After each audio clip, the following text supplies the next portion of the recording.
My name's Adelle Onyango, and welcome to another episode of Legally Clueless. No, seriously, I have no clue what I'm doing, but I'm pretty sure I'm not the only one. Hey you, welcome to this episode of Legally Clueless, and we're going to jump into the story pretty quick, but before we do, welcome. If this is your first time listening to the pod, welcome to the family. This particular show goes out every single Monday, but we've got quite a few shows here.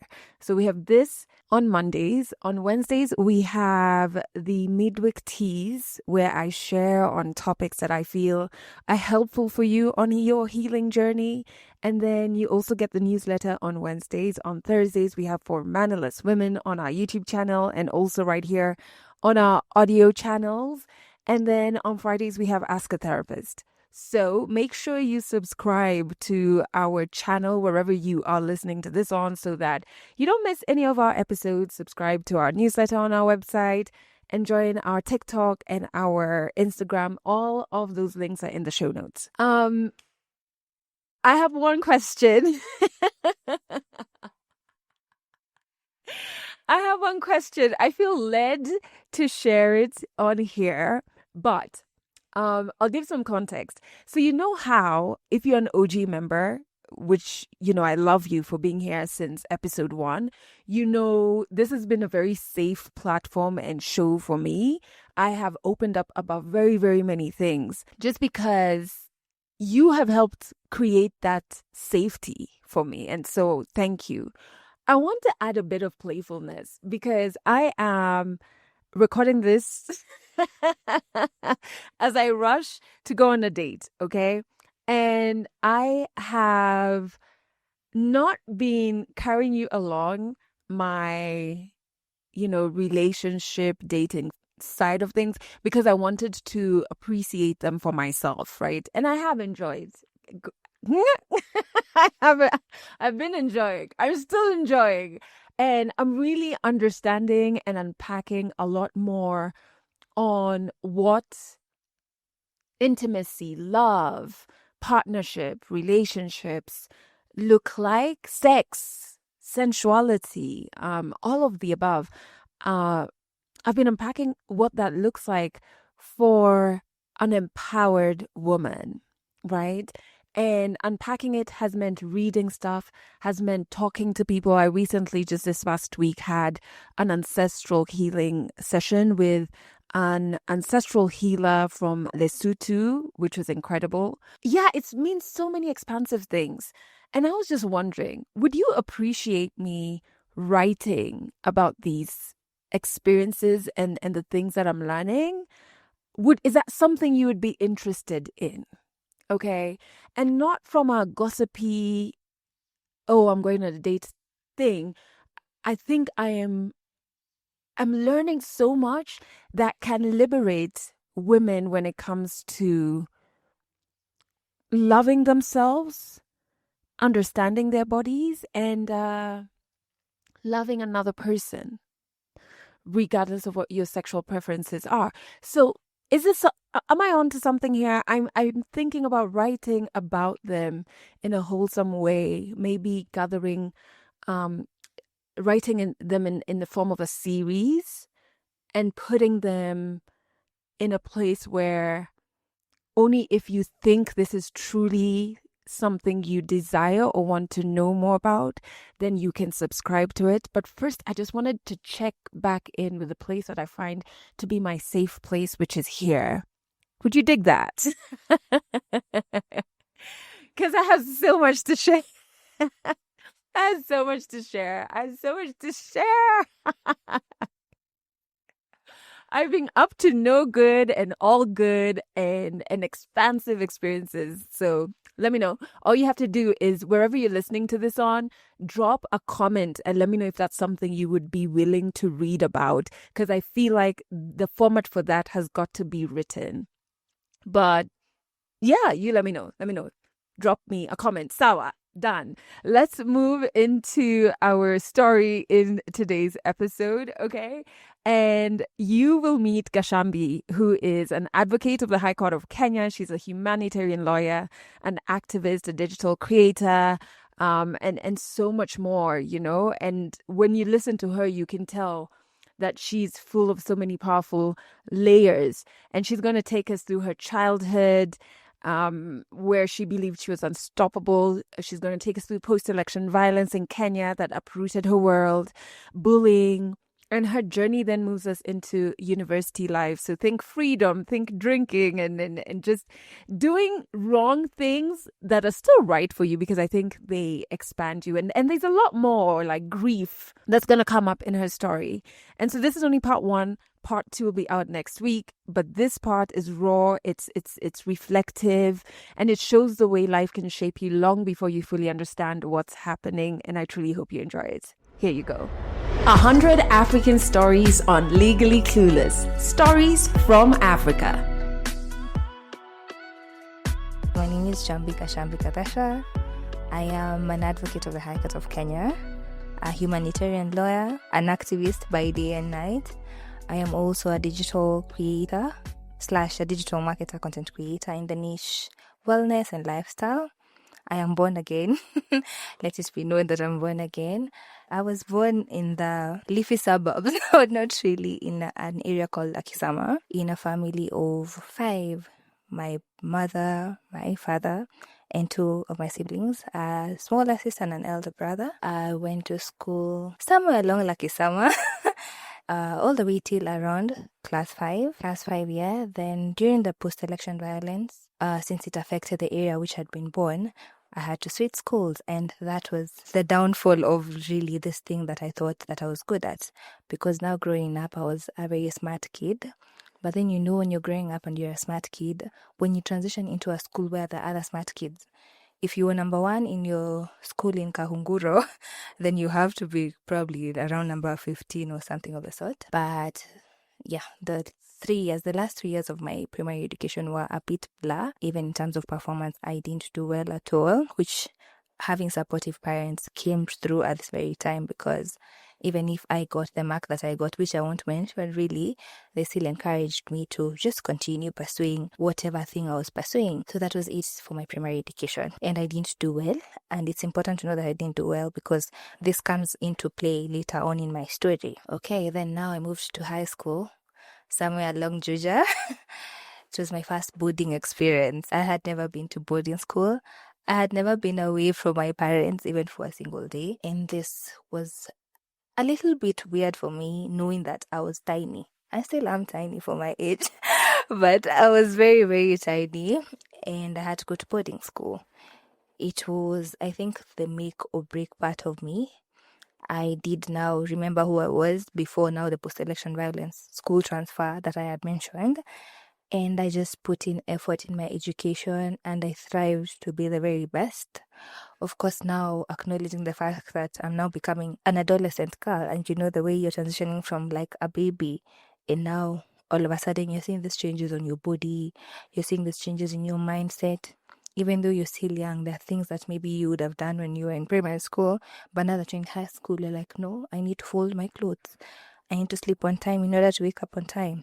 I need to respect the teachers. I need to respect my classmates. I need to do well. And I don't know whether the constant need to do well comes into it draws into whatever woman I've become right now, because there's this constant urge to do well. Even if you're at the very level best, you just want to keep on doing well. And sometimes whatever you're doing is enough. You don't need to add those extra things that you're adding. Whatever you're giving is enough. But yet again, now in my adult life, I'll get to explain how that impacted me. So high school was okay. High school was fun. I learned independence. I learned a lot of things that I never knew back in primary school. I'm like, oh, so you can wake up on time, so you can study and do well. Things that didn't matter before, I started seeing them as if these things ought to matter very, very much. And then there's a part of high school also which is very sad. I did get bullied. sometime around in Form 1 and in Form 2. And I remember in Form 2, there's this birthday tradition that people walikuwa wanamwagiliwa maji, that people used to get poured water on. And I remember we had a section of grass around the administration block. And I remember just being in that section of the grass, and people were hitting me, and people were pouring water on me, and I was crying so much, and And now that I'm thinking about it, I've never told this story out loud, and getting pinched on my thighs, which was very small, by the way.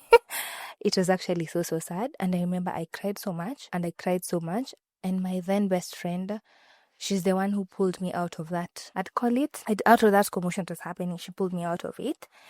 And now that I'm thinking about it, when you entered that school, the question was, when was your birthday? You're always talking about your birthday in a good way. That, oh, my birthday is on the 1st of December or whatever.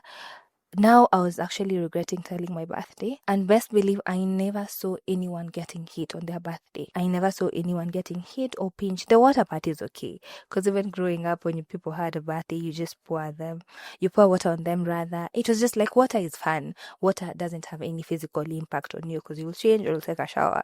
But then the physical part of it was just so scary. And I dreaded physical abuse from then. So this is in Form 2 and I was like 15. Anyways, apart from that, that's the only traumatic thing that I had from high school. All other things were beautiful. The teachers liked me to the point of sometimes I used to get a chance in teaching other people, especially Swahili, because I was so good in Swahili. Not to brag. So after that, high school was nice. I did do well and I did my level best and my parents were so happy. And that was it for high school. That's the only bad thing is whatever happened, but every other thing was nice. I made good friends. Some of them I lost along the way, but some of them we're still in touch and we do love each other so dearly, and we've seen each other grown into different women and just navigating life as adults. So that was high school for me. By the way, I think the biggest part of my story is in reflection to education, meaning I've been in school all my life. I've just been in school, which is not actually bad. I'm an avid believer of getting education if you can. If you're not in a capability to, that's okay. But if you have the support through maybe scholarships and all that, just get that education and just have it with you. So that was high school. Did well. And now I was transitioning rather into university. University was not any child's play because what was that? So university, as usual, we'll go back to when we are 5 years and 6 years. The question is usually from your parents, what do you want to be? And for me, I've always known I want to become a lawyer. I didn't know what it meant. I didn't know anything about law. Because of course, as a child, you always dream of becoming maybe a doctor, an engineer, a pilot, and all those beautiful things. But most of the times, I think we just say it, but we don't know the actualization of it. So when I finished high school, I had a sit down with my parents and they asked me, Gachambi, what do you want to do? And I told them I want to become a model.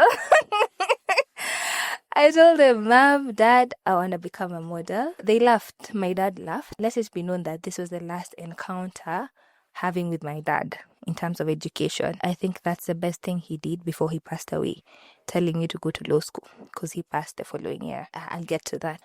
So I got into university and let me tell you, my mom, I love you so much. But I was taken to a particular cafe. I can't even remember the location. My mom and my uncle and my other cousin who finished university in the university they wanted me to go to. They had all the admission letters. They had the hostel application forms. And my work was just signing. So I'm going to this university. They're like, yeah, yes, go to this university. I'm like, okay, so will I be coming from home? My dad had told my mom, no, she has to live in the hostels because of proximity to home. And mind you, we're in Nairobi. If they wanted me to commute every day, they would have. But I think my dad saw a vision in me that till now, I think he just knew if this girl stays here at home, she won't be impactful one day. So she has to go in order for her to learn maybe pain. She has to go in order for her to learn independence. She has to go in order to learn structure and all that. And let it be known that those are the things that I stand for. I stand for structure. I stand for policies. I'm not grey in many things. I love to take a stand. It's either yes or no, which I don't know that's a bad thing. But anyways, so me, a 17-year-old in some university in Nairobi, and I started life. So, university, everything was a blur till it wasn't, because that's the first time I knew independence. That's the first time I realized, oh, I'm alone.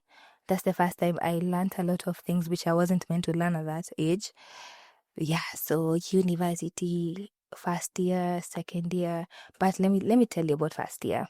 that's when I drank alcohol for the first time. I had never seen alcohol. Okay, I saw alcohol when I was a child, but my parents were not avid drinkers. Even my mom is not a drinker. My dad was before growing a bit old. So I never saw alcohol. I never saw drugs. I never saw men. I never saw a lot of things. Even the men that we usually talk about, my man is in university. I'm like, the only men that I knew of are the ones in my family. So I never encountered something. So this was the first on experience. And you know the thrill of like buying a new watch or like getting a new fragrance or even buying a new car or even a new job. You're super excited for it. You will show up. You will show up. So that was the thrill that I had. And all these things just came down on me. I started drinking. I started going to the clubs, which I had never been to a club before. I started even, I don't know, it was just like everything that you think can be done in campus. That's what I did. And now it started like showing in my results. And the funny thing is, I wasn't even minding the grades that I got. I was just like, it's okay. As long as I've passed that unit, I can move on to the next semester. I can always retake. I can always repeat the unit. And funny thing, I did at some point in my life, I did forget that I wanted to be a lawyer and was just cruising through campus. So semester 1, it goes a few retakes there. I'm like, okay, I'll push them to next semester. Semester 2, my dad died. So my dad died in October, the 19th of October, 2015. So even the legal space that I am in right now, my dad didn't get to experience that. And I think if he didn't take me to law school, or if he wasn't for this particular law school that he said you have to do law, I don't think there would have been a better outcome for Jambi, because I feel as if God knew.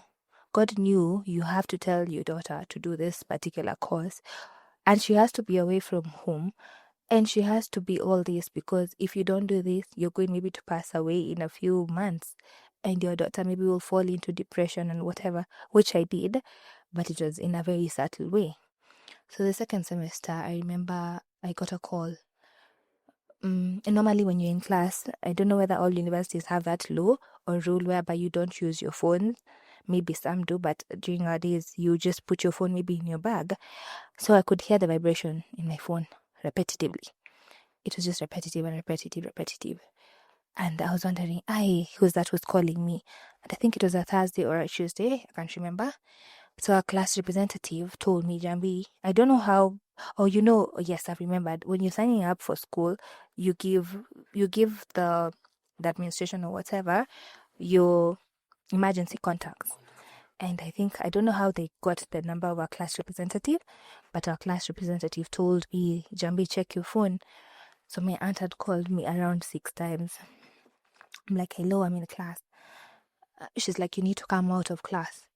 And I told her, why am I coming out of class?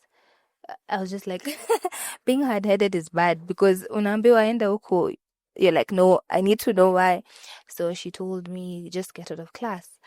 And I asked her why. She's like, you need to get out of class. I'm like, what about the lecturer? She's like, they already know, so you need to get out of class. I'm like, okay, cool.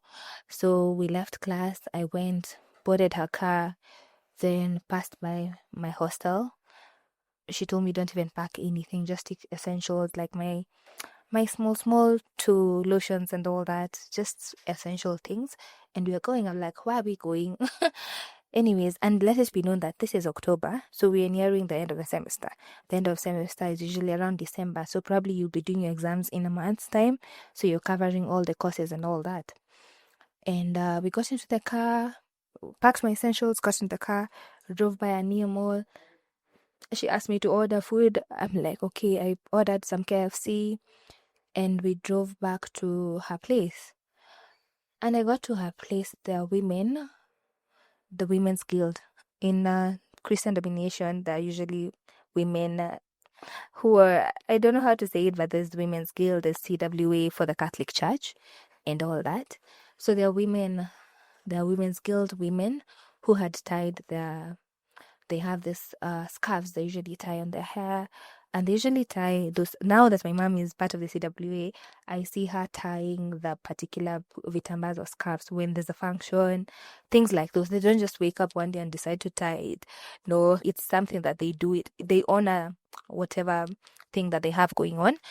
And I entered the house, and they're like, at that time I saw as if there are 50 women, because my eyes were already, I was just like, what's happening? Anyways, I entered the house. I found my brother. My brother was already there. And when I was in first year, my brother was, I think, he was a year ahead of me. And now they start talking to us at, when God gives, he takes. I'm like, what are you guys saying? What do you mean? What do you mean when God gives, he takes? Like, it doesn't make sense on a random Thursday telling me God gives and he takes. It doesn't make sense at all. And they said God gives and he takes, and na, and just a lot. I couldn't hear anything. You know the way when you're being told bad news, your mind is very far. The only thing you can hear is echoes and echoes, and that's what I felt. And then the last thing they said is, your dad went to be with the Lord. I'm like, you're not making sense. My dad is alive. What do you mean that he's going to be with the Lord? And I knew at that season my dad wasn't feeling well. So the last time I checked in, which was on a Saturday, and that Saturday I was meant to go home because I used to go home every weekend. I didn't go home. My heart just said, you're not going home. And remember, I was deep in worldly things. I was deep in alcoholism and also probably maybe I was even hungover. I can't actually remember. Everything is a blur. But I told myself I'm not going home. So yeah, it was a Monday. It was a Monday when my dad passed. And they said, he's going to be with the Lord. I told them, what do you mean? Actually, he's no longer here. I'm like, what do you mean? Explain to me. Then there's a woman who now said the whole thing, na. And I remember I cried. And I was just there with my brother. I was screaming and screaming. And as someone who's always suppressing her emotions, that's the first time I knew, you are an emotional person, just that circumstances around you are not allowing you to be emotional because maybe you have to be on the move, or you have to be strong, or you have to be this and this. And I'm a firstborn daughter in an African home. So yeah, and it felt weird, and it felt as if it was a prank. Like, even after crying, I was just like, yes, I've cried and all that, but then now I know I'm going to see my dad. Then after that, the grieving period, and I went back to school. And I went back to school at the moment we were doing our exams. Because remember, it's the final semester of my first year. And I remember I couldn't even read. I couldn't do anything. So, as someone who's maybe accustomed to performing, like performance, you have to do your best. I was just reading in my bed, and I even had the vision. I used to take my phone and read notes before the exams. Assuming the exam starts at 9, I'll read maybe from 8. And prep quickly and just go to the exam room and just do my best. And I've learned that you can read on your phone. Grief is bad, but there's a glimmering hope. I'm like, okay, you can read on your phone, or you can read 30 minutes before your exams, but kids, don't try that. Please don't try that. Anyways, that was first year. And I didn't get through the grief, which now comes into play later on. So first year, second year, third year, fourth year, finished campus, still using drugs, but not intense drugs, just alcohol. I used to drink a lot. And my performance started getting better in third year, by the way. Imagine after 2 years. After 2 years in law school, now is when I realized, oops, you have to lock in. I'm like, we're here. So it started getting better. And the reason as to why it got better, let it be known, apart from God's grace, imagine it's the community. It's the community. Because it got to a point where by now, you see these friendships that you had in first year, some of them have solidified into a thing. And we used to read together. We used to go to the library together. Like, it became a communal thing that we have to lock in. We have to do this. And most of the people nowadays, they often say that community doesn't have impact. But no, I stand 10 toes down believing that there's power in community.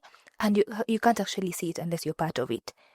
If you're outside the community aspect, probably you'll say, wale watu ni wengi, these people are just a lot and doing nonsensical things.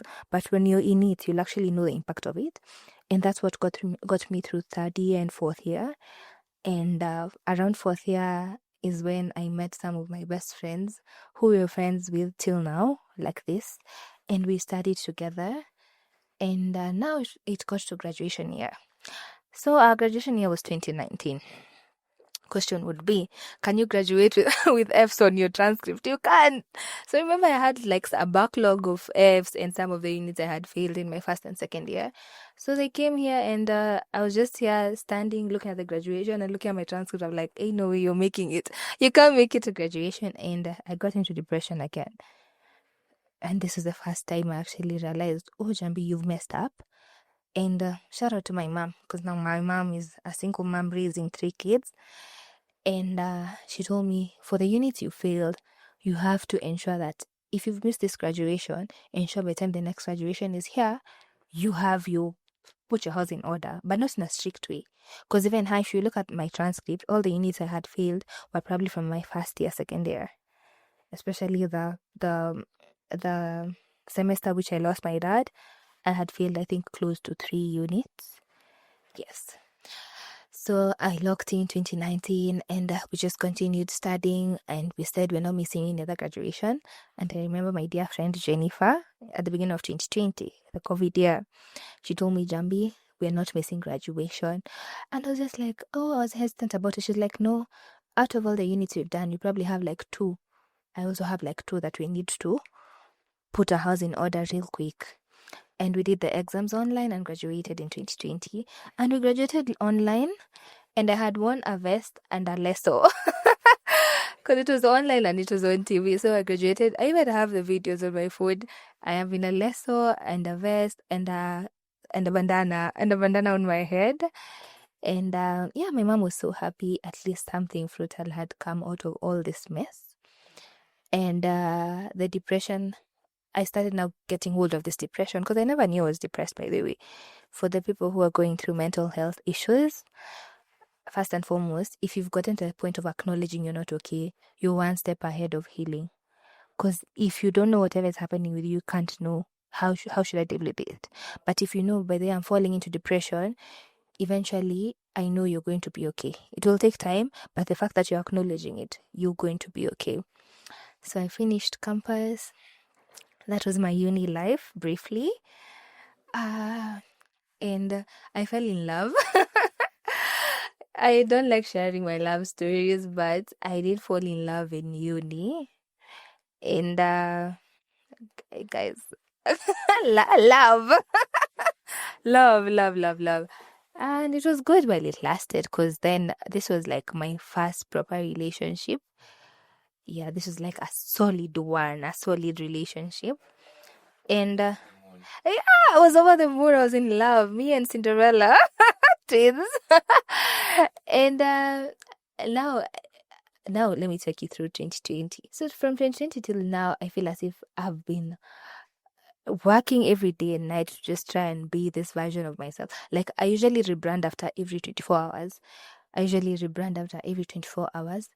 And now we're clocking peak adulting, because when COVID hit, all the year, 2020 was a blur for everyone. So if you didn't do anything in 2020, don't count it. Don't count as the loss or whatever, because it was actually confusing. How do you do things online in a fast-paced world? Probably you're not used to the internet. How do you study online? How do you work online? How do you make sales? Maybe selling your clothes or jewelry online. You see, it was just an unfamiliar ground. And I think everyone should give themselves grace for that year, because we can't count it as a year. But most people grew. Most people grew so much. Most people started things, and power to them. So now the next episode of my life, or season of my life, is just school again. So now once you're a lawyer, if you want to become an advocate of the High Court of Kenya, you have to pass through Kenya School of Law. And if you don't want, it's okay. You can have your LLB degree and just continue pursuing life. But then for me, though, it wasn't an option. It was, Jambi, once you're done with LLB, you have to now become an advocate. And I remember, again, my mom asked me, now this was around 2021, she asked me the beginning of the year, are we registering for the new intake, the SEARS intake for Kenya School of Law? I told her, no, I want to pursue maybe a course in modeling and what. I just want to become a model. And she laughed again. She told me, Jambi, we've been here before. If you want to become a model, nothing is stopping you. But still, you have to go to the Kenya School of Law. I remember I told her, no, I can still do it without like going to the Kenya School of Law. Yeah, what and what. Just things that didn't make sense by then. Hey, so my mom, her hands were tied. And she called her friend. And she came over to our place. And the friend started, hey, let me tell you, she didn't even condemn me. She told me, now you want to become a model? Give me a plan. Tell me the schools that are doing modeling. Tell me how we can support this dream of yours. And I remember I didn't have anything. It was just a blank canvas. And she told me, since you have a blank canvas, how about you paint this thing that we're telling you about? If it's not okay, you can always rub it off. If it doesn't work out for you, if you end up becoming an advocate of the High Court of Kenya, and then you see as if this is not making sense for you, you can always like put that aside and do another thing that you want your life to be. And that was in the Kenya School of Law. In love, and in the Kenya School of Law.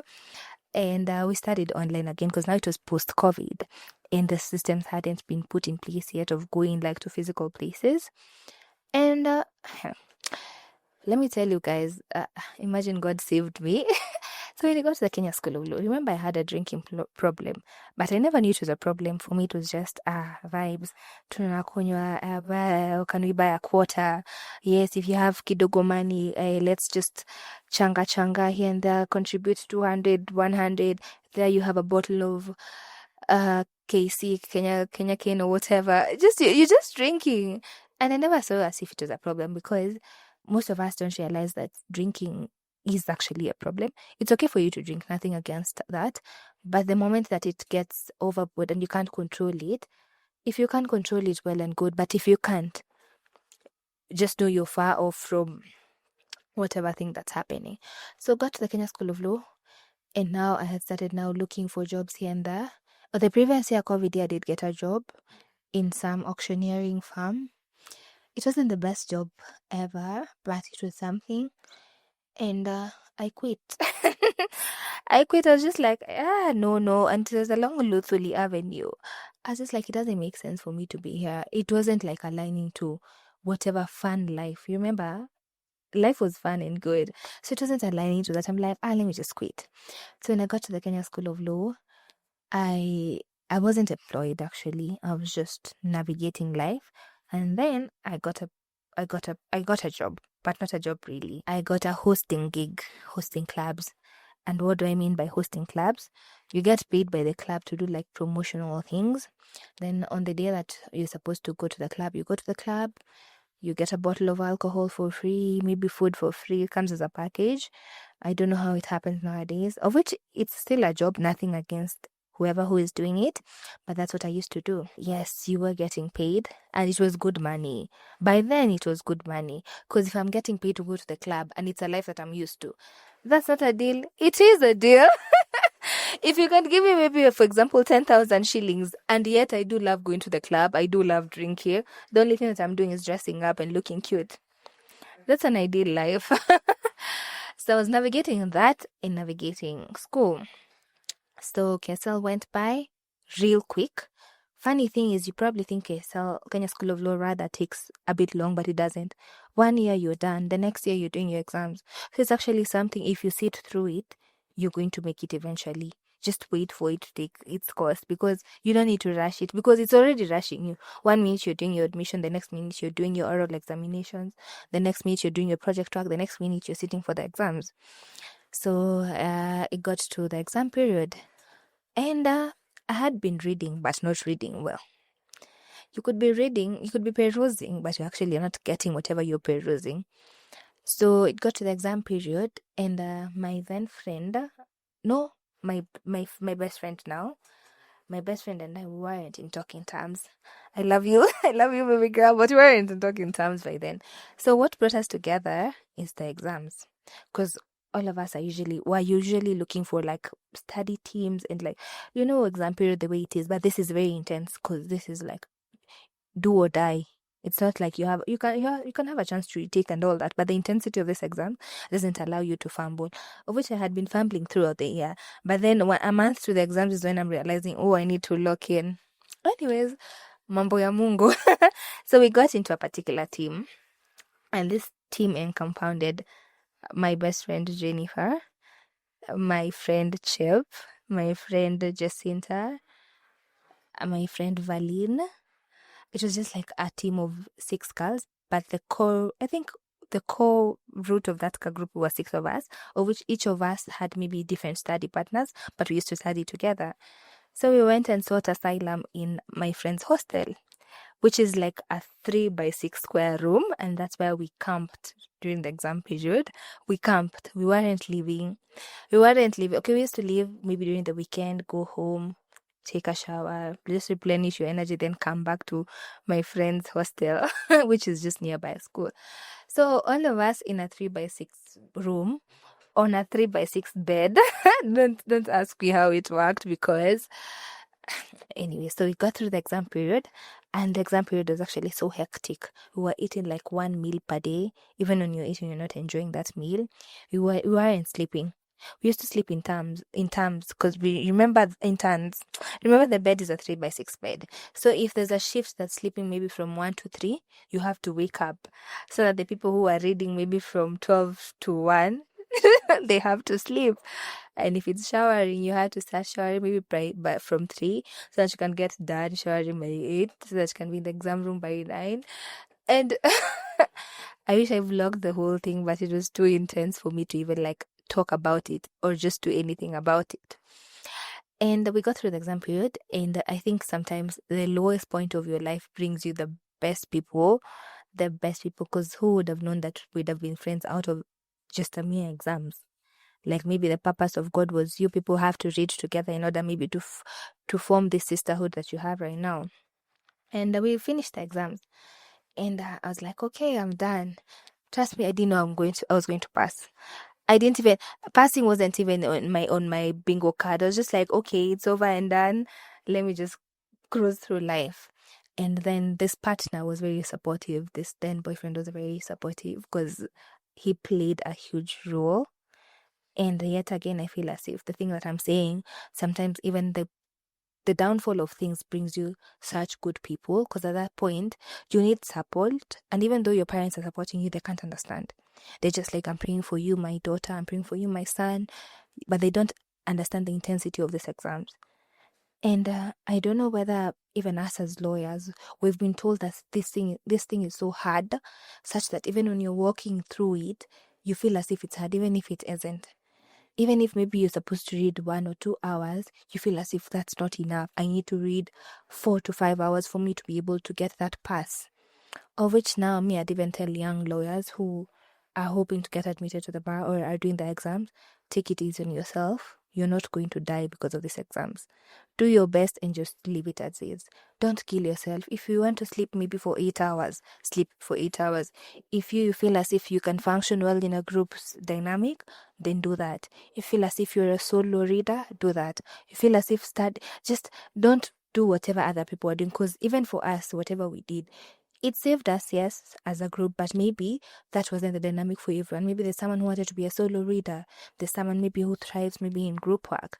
But you can't know, because this thing has been structured in such a way that it's do or die, of which it's not.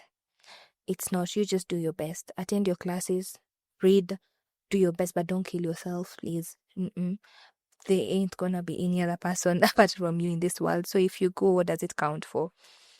I finished my exams, and I didn't pass all of them at a go. Granted, I wasn't hoping to pass, by the way. I was just like, okay. So results came out sometime in July 2022. Or yeah, 2022, because 2022. And I remember I had been packing for a trip to the coast.